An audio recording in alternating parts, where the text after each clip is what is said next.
Yeah. All right, buddy. We're live now, so so All swear right. away if you have to, you rascal. Hey, What do you, Lonnie Sweet. So I have a nice picture of you with your famous chef client, Mark. How do you pronounce his last name? Forgione. Borgione. Yeah. So there's a great picture of Forgione. you. You're in a red sweater. He's nice and tan with a mohawk. You I'm kind of wearing a red sweater. well, like a red sweater thing. Yeah, red sweater. It's I don't even know if I have a red sweater. I'm worried about where you got that picture from. I hope your wife is not listening because she probably bought you that sweater. No, I'm not saying it's not a nice sweater. I'm just saying to you, I don't know if I have a red sweater. Well, in this picture, you're wearing it. So whether you were Yeah, highly intoxicated and Mark let you borrow his sweater, I'm not it's sure. possible. But so there, it Very is possible. possible.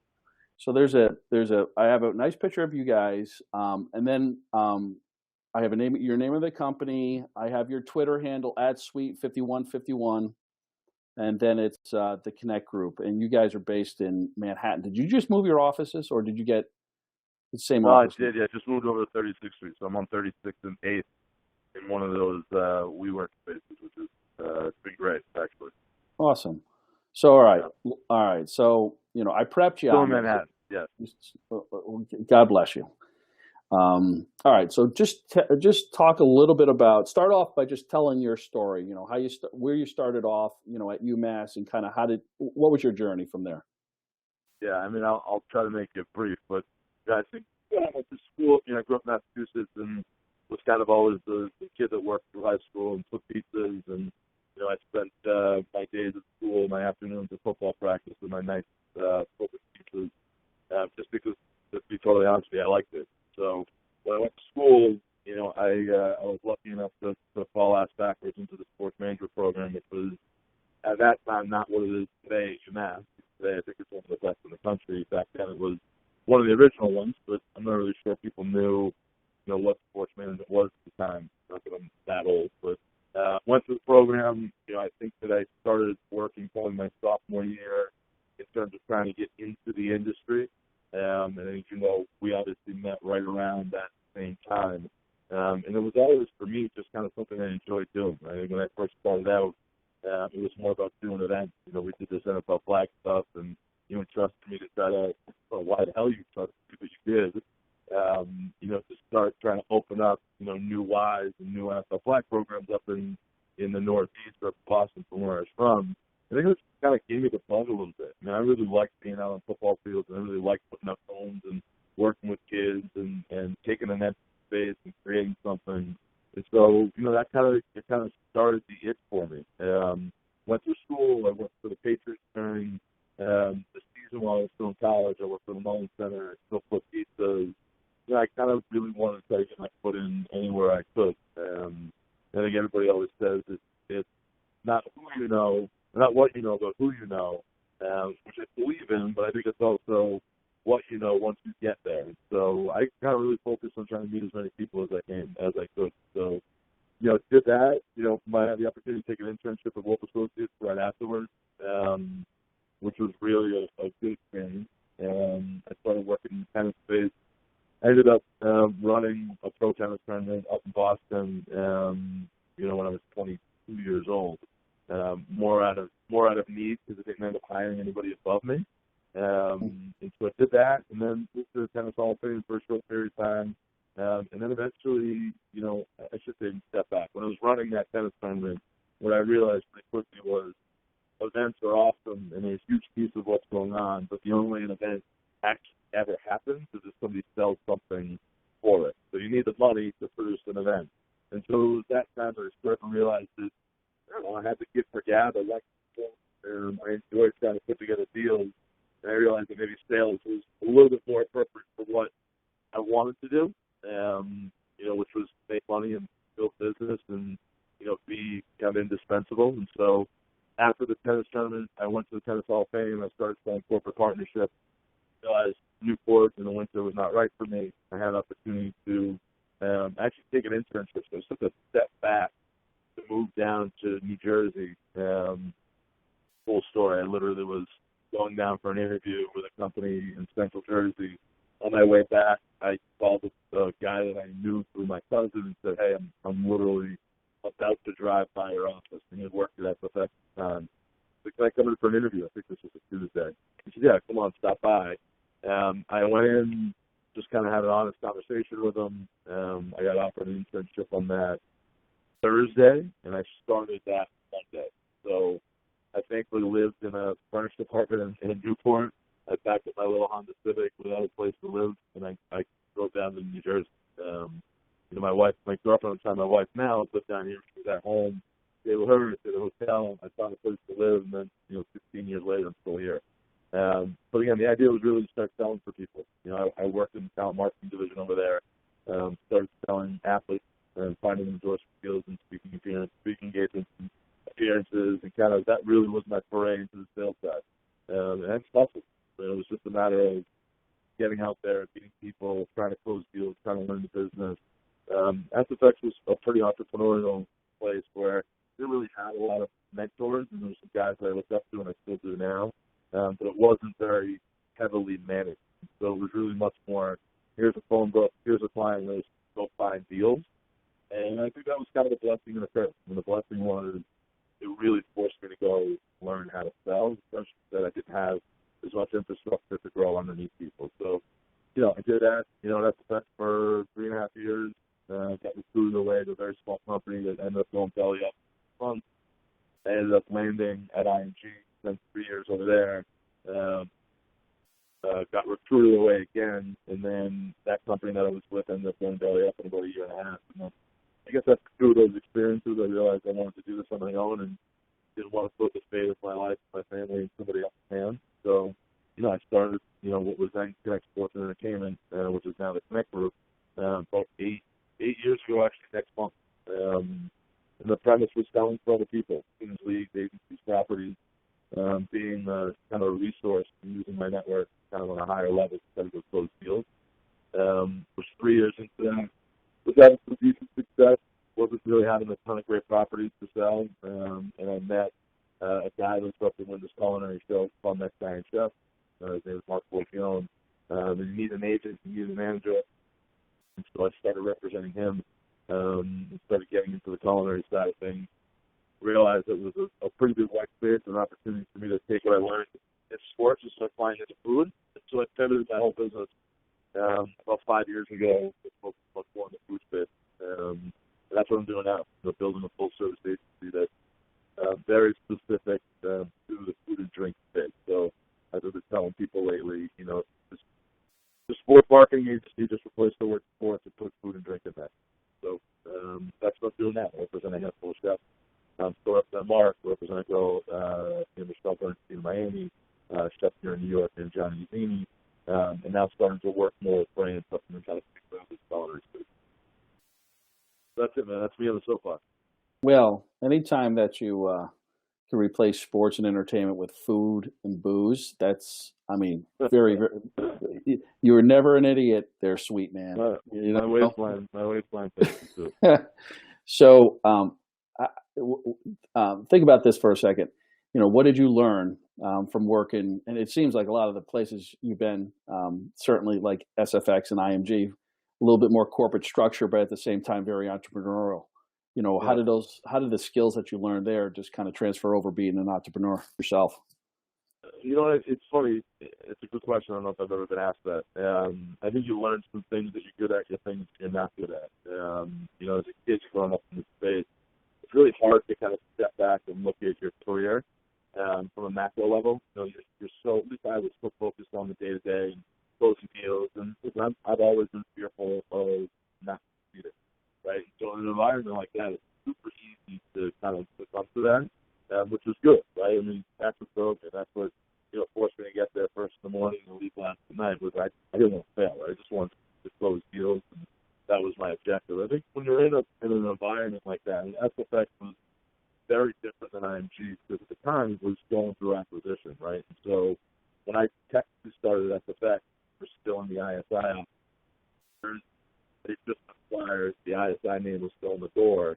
So I was there to kind of see how all these companies kind of came together and how leadership kind of came together and some of those successes, some of those failures. But at the end of the day, they put us all in the talent marketing group in a room and said, here's your go find deals, which was really neat. It was a really good experience, and be able to pick up the phone and call and say, again, as a 24-year-old kid, I represent Ron Alexander, who just won the Super Bowl, who just won the NFL MVP. Representing Eric Crouch, who at the time was the highest trophy winner. I represented, a couple quarterbacks, starting quarterback, Tony Banks at the time, or Elvis quarterback, or, working on Jerry Rice. It was awesome opportunity. I mean, to be able to pick up the phone and call people and say that we represented those guys, great. And I think you just learn. I mean, you learn kind of leverage, you learn how to cold call, and it was a huge part of what we were doing. I think it's just a matter of, again, it was a good opportunity for me to learn how to sell, which I think, to me, is the most important thing. And again, if there's kids listening to this, they're in college, or at school, whatever it may be, to me, understanding that revenue is king, right? And if you're going to try to grow in an industry, there's only really two kinds of people in every industry. You're either an expense center or you're a revenue center. That's it, at the end of the day. So for me, if you're a revenue center and you're doing well, you really control your own destiny. If you're an expense center, you're dispensable. Right? Things get cut, and they have to make hard decisions, regardless of how visual. It's your an easier target than if you are making 4 extra salary in a company. So that's kind of really what I learned from it. Actually, it was a little bit of a different beast. It was definitely more corporate. There was a lot more assets there. There were everybody was under one roof. So for me, I was always really kind of decent at navigating the ING space. I sat in the broadcasting coaches division, but I was really into the consulting division or the fashion side or the media side to figure out how I could kind of source opportunities there. But again, I was hustling. And I was 27, 28 years old, or whatever it was at that time. I was bragging. I mean, I was trying to meet as many people as I could, leverage it as much as I possibly could. I knew I wouldn't be there forever, but I'm not a corporate guy. I'm not really good at the politics. So I knew there was an arc for me to be there, and I just wanted to get the most out of it. And that was really my intent when I was there. So how do you like owning your own company now? I mean, I know it's scary and rewarding, the whole thing, but you guys are growing, right? You're adding more bodies. Yeah. Your business is growing. Is it if do you look at it now? Somebody coming out of college and or just been in the workspace for a year or two. I think all these these millennial millionaires. Everybody starts looking at it. Do you would you suggest or recommend to spend some time in a corporate structure because that has prepared you as an entrepreneur? Or do you say, hey, listen, you find something, you love it, just go after it? I think everybody's different, man. Listen, owning your own company, I've been saying this for years, for me at least, it's kind of like being manic depressive, right? You wake up one morning, you think it's the greatest thing in the world. I'm so happy that I did this, and look, I got this freedom and this flexibility, and the sky's the limit, and I'm making my own decisions. The next morning you wake up and say, what the fuck am I doing here? Yeah.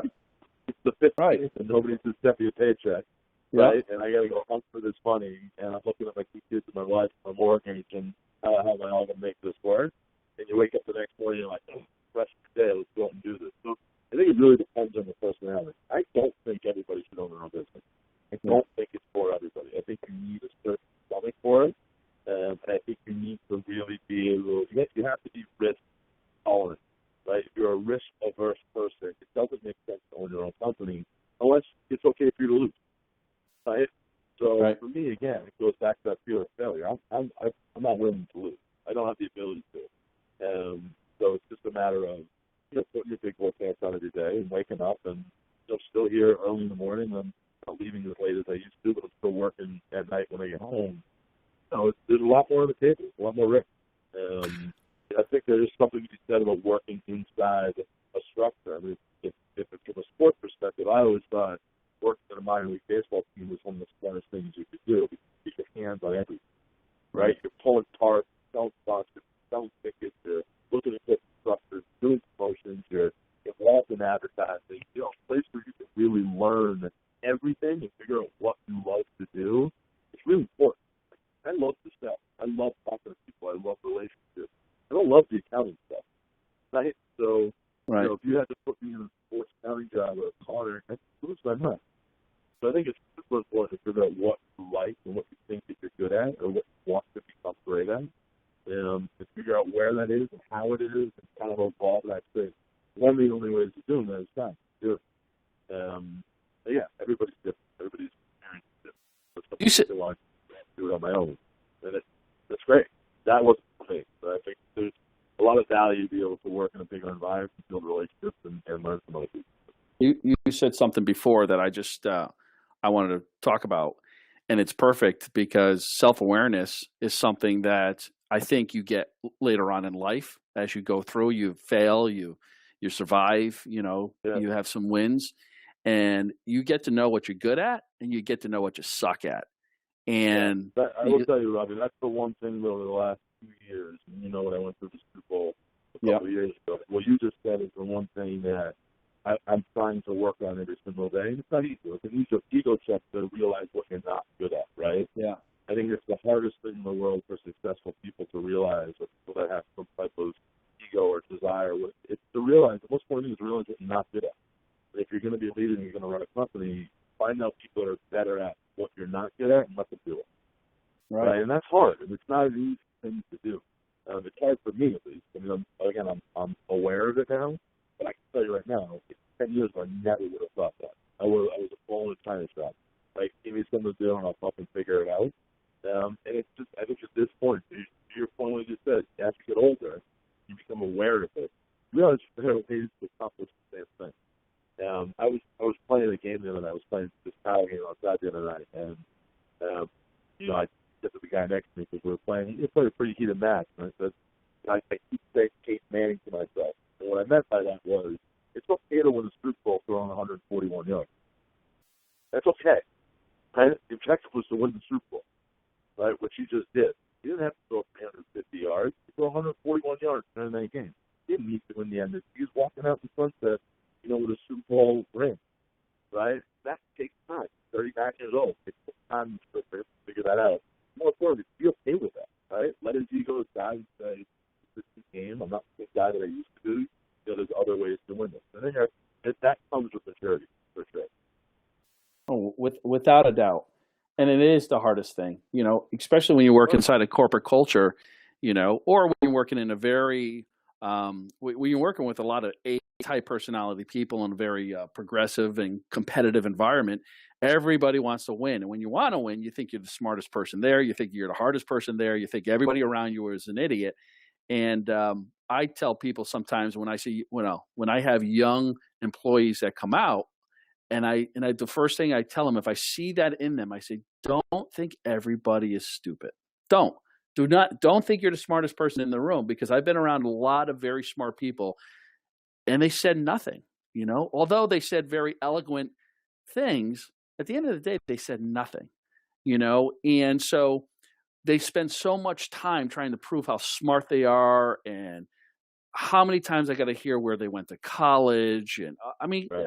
Dude, you're 35, 40. I don't give a shit where you went to college. It doesn't matter at this point, 20 years ago. It doesn't matter. It doesn't. Where you went to college doesn't matter. It really doesn't, unless you're studying something very specific. But give me somebody who's a grinder, who figures stuff out, right? Who's nice to people, who's good to get along with, who's I mean, all of those things. You don't need to go to Harvard or Yale to have those traits. In a big corporate structure, Robbie, that's difficult. It's even more difficult to do because, again, you know me well enough to know that I'm not good at the politics. I'm just not. I don't like it. I don't enjoy it. I find it it's just not good. But there are people that are very good at working the political system inside an organization. Oh yeah, very good. I mean, they end up spending 20 years in the same place. They end up becoming the most senior leadership, even though maybe there's other people more qualified because they're great at that. Right. It's really hard to put your shit aside, your ego aside, and allow other people to be successful in a big entity because you run the risk of getting run over. Right.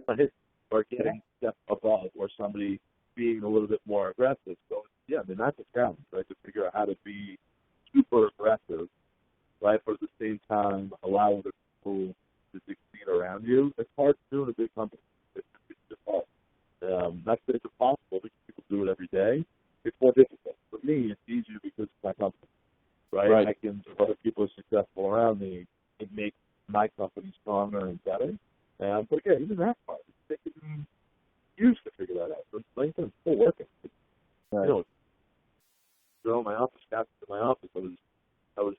in San Francisco the other day. I'm typing out this, stupid, website tree, wireframe. And I was just sent an email. I'm like, what am I doing? Like, you're better at this thing.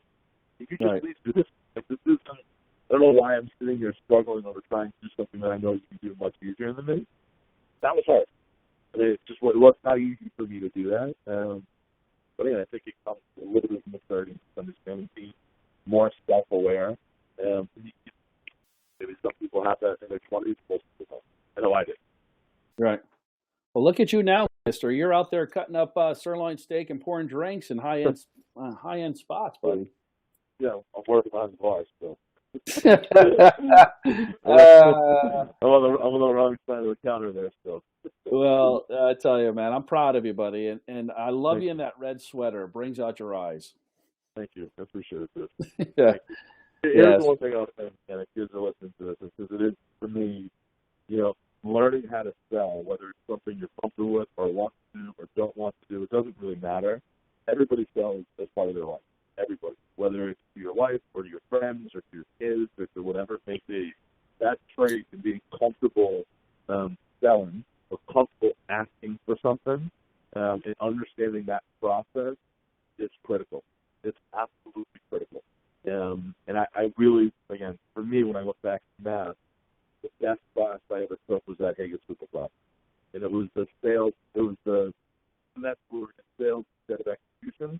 It was forced me to learn that. It forced me to go in front of people. It forced me to get rejected. It sucks, but you got to do it. So that is the single most important thing, and even more so in millennials, because people don't communicate the same way that they used to, right? Whether it's text message or email, the art of a conversation, what me and you are having right now, Robbie, is getting lost. And it's, first, it's super scary, right? 2 young kids, and I know you got young ones well from college. That is really scary to me, right? Because the art of communication, the art of creating relationships, and the art of that's where deals get done. They don't get done, just by sending a really smart idea, right? They get done through relationships, understanding people, understanding their businesses, and asking the right questions, and being able to read their body language, and being in front of them. That's where deals get done. And so I think it's really important for colleges, kids to put down their phone, get in front of people, build relationships. That for me is with my kids. I'll tell you right now, that's what I'm going to try to focus on more than anything. Whether they want to sell or not, just being able to communicate with people, talk to people, put down that freaking phone, and use that as an asset as they kind of grow up. Yeah, it's something that, whether you like it or not, social media is here to stay, and how you utilize it, it does replace that, hey, I'm going to take you out to lunch to, let's connect on Twitter and Instagram and Snapchat. And, so I think there's a totally different type, and I talk about this a lot, Lonnie, with people, especially because it's a tool, right? It's a tool. It's a tool, but it's not going backwards. People aren't going to put their phones down. People aren't going to stop using social media, So how you utilize that, there's a science to it and there's a methodology to it that is so different. Yeah, it's so different in how you now prospect, whether it's cold calling, I agree, is dead, to a certain. Let me ask you a question for a second, right? If you're a brand, right, you've got X amount of dollars to spend, right? You've created this awesome email relationship with somebody. There's some good ideas, and maybe there's an opportunity to do this together. You go have a lunch, you go have a dinner, and all of a sudden that person lacks self-confidence, or they lack awareness, they lack something, right? And you're going to trust them with your money to either put on an event, to create a campaign, to create some advertising, to put them in front of somebody else representing your brand, right? If they're not what they seem to be online, right? Because listen, we're all part of Facebook, right? It's all bullshit. Facebook is all crap. Everybody puts up smiley faces. They must put up what's real, right? When you meet somebody and you actually have a chance to shake their hand or actually see them, that's when some of this realness comes out, right? And so I don't think it's ever going away. I get it, and I think there is going to be at some point this saturation point, right? I don't know how many, but I don't use everything. I don't know how to use Snapchat. Right. I just don't. Too much of it, right? So there's going to be a point where there's going to be some regression. It's not going away at all. But that art of looking somebody in the eye, right? There's always going to be a success factor when you're creating relationships and doing deals. It's really hard to establish real trust online. Now, listen, the millennial generation in 20 years is going to be senior leadership. Maybe they're going to be more comfortable doing that. I don't think that's going to be the case, though. Because I think as you mature and you get older, the cream that's going to rise to the top are going to be the ones that have the ability to create in the personal relationship. The ones that don't, because they're stuck behind a computer or they're only laying only on social media, only on email, only on text, they're going to hit a barrier. They're going to hit a ceiling, right? Because you have to be able to talk, right? Cocktail parties, dinners, golf courses, whatever the hell you want to say. If you don't have the ability to establish that connection, you're going to hit a ceiling. When you get a handwritten note from your grandparents or your aunt, how special is that? Dude, if I had the ability to do that, like if I had handwriting that was legible, which I don't, I would do that all the time. Yeah, dropping notes. Yeah, it's dropping. Awesome. I get it from people. I had a dinner with somebody the other day. The guy's actually the head of sales for Twitter, right? I was having a dinner with him and his wife, who also worked with somebody called Caseman, right? We just had a dinner just to get to know each other. That wasn't anything sales. It wasn't anything. Let me know, just to say thank you for dinner. A handwritten note. I thought it was the coolest thing. He didn't need to do that. But when you stop and think about that, the idea that he took the time to take out a note card, to write on it, to, address the envelope. I don't care if he did it or how he to do it, regardless of that. But the fact that he took the time to stop to do that means more than notice that. Right? Email is super quick and easy to do. It's thoughtful. Right? You're right. A handwritten note is awesome. I mean, listen, Forge does it at his restaurant, right? So, when he knows people are coming in for special occasions there, he'll write a handwritten note, right? Place it on their plate before they come in. Hey, heard it's your birthday tonight. Happy birthday. Thank you so much for sharing this night with us. I can't tell you how many people say that was one of the best things that I had in the film. It's that little small personal touch that adds everything. It does.